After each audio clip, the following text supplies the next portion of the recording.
Hello learners, आप सभी का स्वागत है हमारे यूट्यूब चैनल इंक्लूसिव एजुकेटर्स पर। सीटेट स्पेशल सीरीज़ में आज का हमारा टॉपिक है Jean Piaget's theory of moral development, यानी जीन पियाजे का नैतिक विकास का सिद्धांत। नैतिक विकास के सिद्धांत को जानने से पहले हम ये समझेंगे कि नैतिक विकास यानी मोरल डेवलपमेंट क्या होता है। What is moral development? So here moral development एक ऐसी प्रक्रिया है जिसके माध्यम से कोई भी व्यक्ति ये सीखता है कि सही गलत क्या है, न्याय क्या है, ईमानदारी क्या है, जिम्मेदारी क्या है, निष्पक्षता क्या है और दूसरों का सम्मान हमें कैसे करना चाहिए, कितना करना चाहिए। मोरल डेवलपमेंट उस प्रक्रिया को कहा जाता है। In simple terms we can say moral development means learning to make ethical decisions based on values and principles, यानी उन एथिकल डिसीजंस के मोरल डेवलपमेंट उन एथिकल डिसीजंस को कहा गया है जो आपके वैल्यूज़ और प्रिंसिपल का बेस होता है। इसी मोरल डेवलपमेंट पे जो जिस साइकोलॉजिस्ट ने सबसे पहले काम किया उनका नाम जीन पियाजे था। जीन पियाजे ने सबसे पहले बच्चों में मोरल एथिकल डिसीजन कैसे होता है, मोरल रैशनैलिटी कैसे डेवलप होती है, इसकी स्टडी स्टार्ट की थी। जो कि पियाजे ये समझना चाहते थे कि बच्चे किस तरीके से समझते हैं rules, justice, intentions, rights and wrongs, ये किस तरीके से बच्चों में डेवलप होता है, उनकी एज के साथ इसमें क्या फ़र्क आते हैं, ये इन सब के ही बारे में पियाजे ने स्टडी की थी। पियाजे ने जो मोरालिटी है, नैतिकता है, उसके ब्रॉडली 2 टाइप्स बताए हैं, 2 प्रकार बताए हैं। पहला हेटेरोनॉमस मोरालिटी एंड दूसरा ऑटोनॉमस मोरालिटी। इन दोनों ही स्टेजेस को या टाइप्स ऑफ मोरालिटी को हम 1 बाय 1 डिस्कस करेंगे। पियाजे ने हेटेरोनॉमस जो उनका हेटेरोनॉमस मोरालिटी है वो 4 to 7 ईयर एज के जो बच्चे हैं उनके लिए बताया है, और जो ऑटोनॉमस मोरालिटी है वो 10+ बच्चों के लिए बताया है। 4 से पहले के बच्चों के लिए पियाजे ने ये कहा है कि बच्चे बहुत ही ज़्यादा छोटे होते हैं to understand social rules and morality, और वो बेसिकली जो भी बिहेवियर करते हैं वो गाइडेड होता है वो उनकी इमीडिएट नीड्स और अडल्ट्स के बेस पे। यानी कि जो उन्होंने कहा है कि बच्चों जो छोटे बच्चे होते हैं, जो 0 से 4 ईयर्स के एज के बच्चे हैं, उनमें मोरल नैतिकता नहीं होती है क्योंकि उनको उसकी समझ नहीं होती है, और उनका जो भी व्यवहार होता है वो जो सामाजिक नियम होते हैं और नैतिकता की समझ क्योंकि स्पष्ट नहीं होता, तो उनका व्यवहार उनकी आवश्यकताओं और जो भी उनके अडल्ट्स उनको कहेंगे उसी के बेस पर होता है। इसीलिए इन्होंने इस स्टेज को पूर्व नैतिक अवस्था, प्री मॉरल या फिर एनोमिक पीरियड ऑफ मोरालिटी कहा है। इसका एग्जाम्पल सिंपल टर्म्स में इस तरीके से है कि एक छोटा बच्चा है, उसे किसी भी गेम का रूल सिंपली जो भी बता दिया उसके अडल्ट ने, वो उसी को फॉलो कर लेगा। क्यों? क्योंकि उसे सही गलत, रैशनैलिटी इन सब की समझ नहीं है। इस वाले पीरियड का जो की वर्ड है वो ये है कि इस स्टेज पे कोई क्लियर अंडरस्टैंडिंग नहीं होती, बच्चों की मोरल अंडरस्टैंडिंग डेवलप नहीं होती इस स्टेज पर, प्री मोरल पीरियड वाले स्टेज पर। ये होता है 0 to 4 years of the age of child. फिर जो पियाजे ने फर्स्ट स्टेज ऑफ मोरालिटी बताई वो उन्होंने बताई है हेटेरोनॉमस मोरालिटी या प्राश्रित नैतिकता।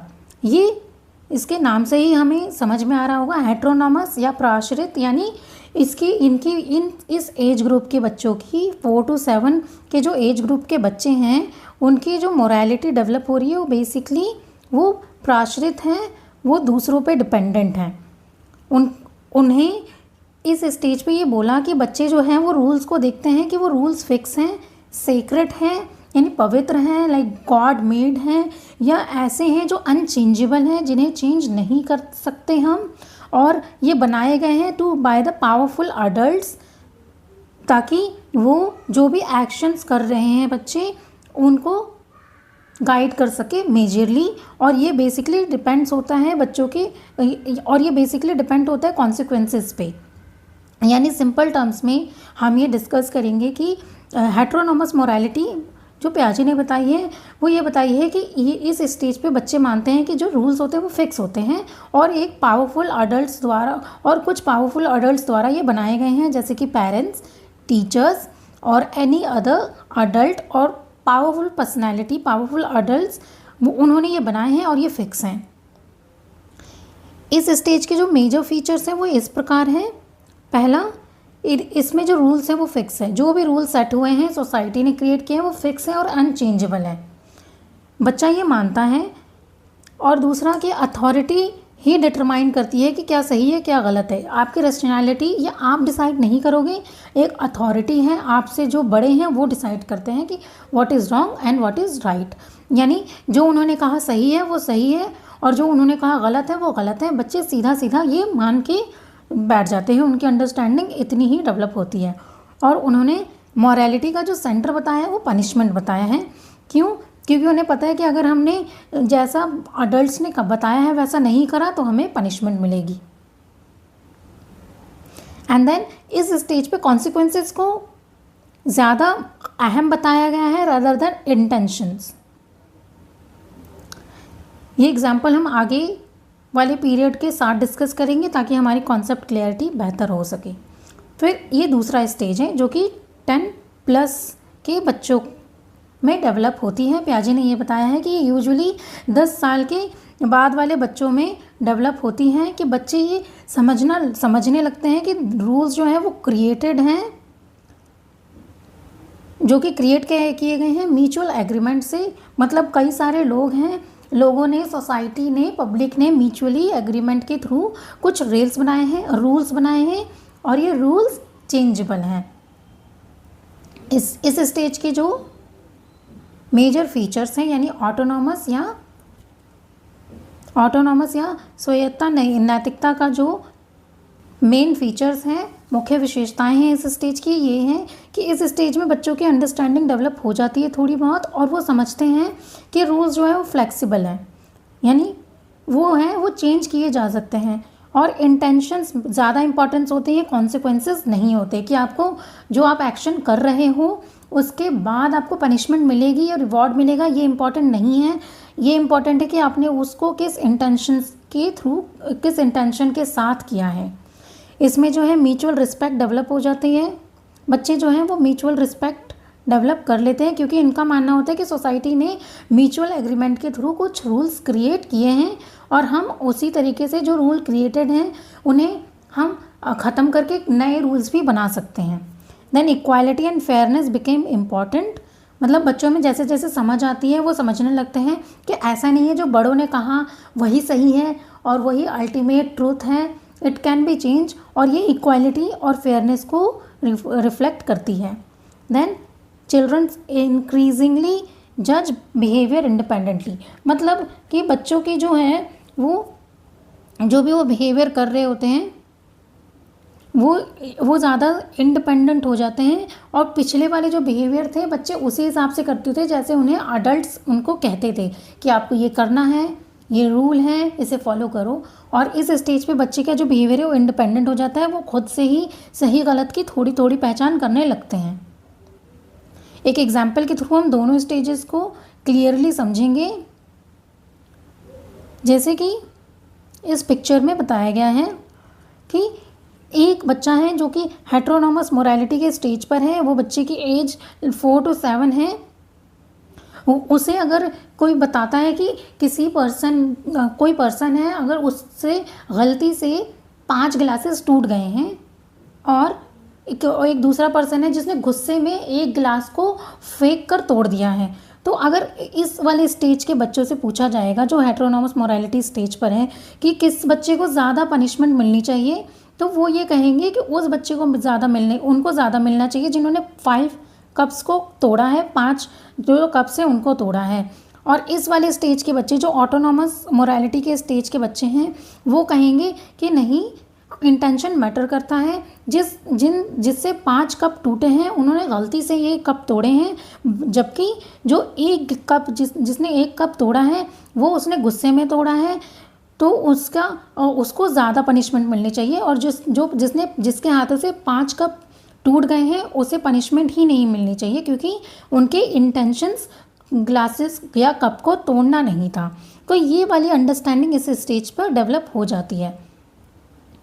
तो जैसा कि हमने ये देखा, पहले की जो स्टेज की जो एज थी वो 4 to 7 थी और फिर 10+ हो गई, और इस स्टेज के जो बीच का जो गैप है वो था 7 to 10 ईयर्स वाला। तो यानी इस एज के बच्चे जो होते हैं वो ना तो हेट्रोनॉमस स्टेज पे रहते हैं और ना ही ऑटोनॉमस मोरालिटी डेवलप कर पाते हैं।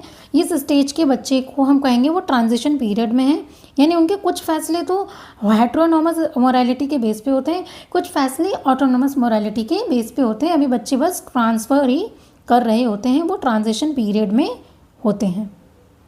अब हम क्विकली इजी वे में ये डिस्कस करते हैं कि हर स्टेज के क्या क्या मेजर फीचर्स थे। तो जो हमारा प्री मोरल स्टेज था उसमें जो रूल्स हैं वो क्लियर नहीं थे, बिकॉज बच्चे को अंडरस्टैंडिंग ही डेवलप नहीं थी। फिर जो हमारा फर्स्ट स्टेज था मोरालिटी का, हेट्रोनॉमस स्टेज, उसमें जो रूल्स क्या थे, फिक्स थे। और जो सेकंड स्टेज है ऑटोनॉमस का, उसमें जो रूल्स है वो म्यूचुअली कंस्ट्रक्टेड है, यानी आपसी सहमति से ही मिलकर बने हैं। तो ये था एक quick review of Piaget's moral development theory. यानी जो मेजर शिफ्ट होता है मोरालिटी का वो ये होता है कि हेट्रोनॉमस मोरालिटी स्टेज पर जो कॉन्सिक्वेंसेस ज़्यादा मैटर करते हैं, कि कितना उसका वो जो एक्शन या बिहेवियर हुआ है उसके क्या कॉन्सिक्वेंसेस आए हैं। और वही जो सेकंड स्टेज ऑटोनॉमस स्टेज है उस पर इंटेंशंस ज़्यादा मैटर करते हैं, कि किस इंटेंशन से वो वाला बिहेवियर या एक्ट किया गया है। तो ये थ्योरी थी जीन पियाजे की मोरल डेवलपमेंट थ्योरी। ये थ्योरी इनकम्प्लीट थ्योरी है, क्योंकि पियाजे ने पहले मोरल डेवलपमेंट पर काम करना शुरू किया, उसके थ्योरी पर काम करना शुरू किया, लेकिन धीरे धीरे जब वो ये काम कर रहे थे तो उनका इंटरेस्ट कॉग्निटिव डेवलपमेंट पर ज़्यादा चला गया, कि बच्चों के कॉग्निटिव डेवलपमेंट किस तरीके से होते हैं।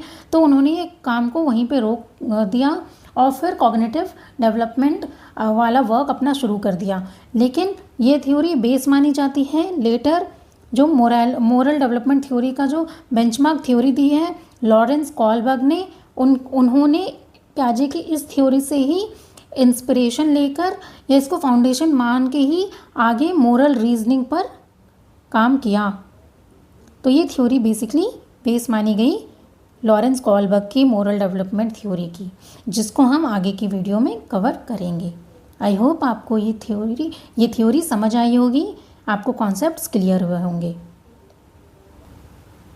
अगर आपको हमारी ये वीडियो पसंद आई तो आप हमारी वीडियो को लाइक करें, वीडियो को शेयर करें और चैनल को सब्सक्राइब करें, और हमारे इंस्टाग्राम और टेलीग्राम पेजेस को भी फॉलो करें।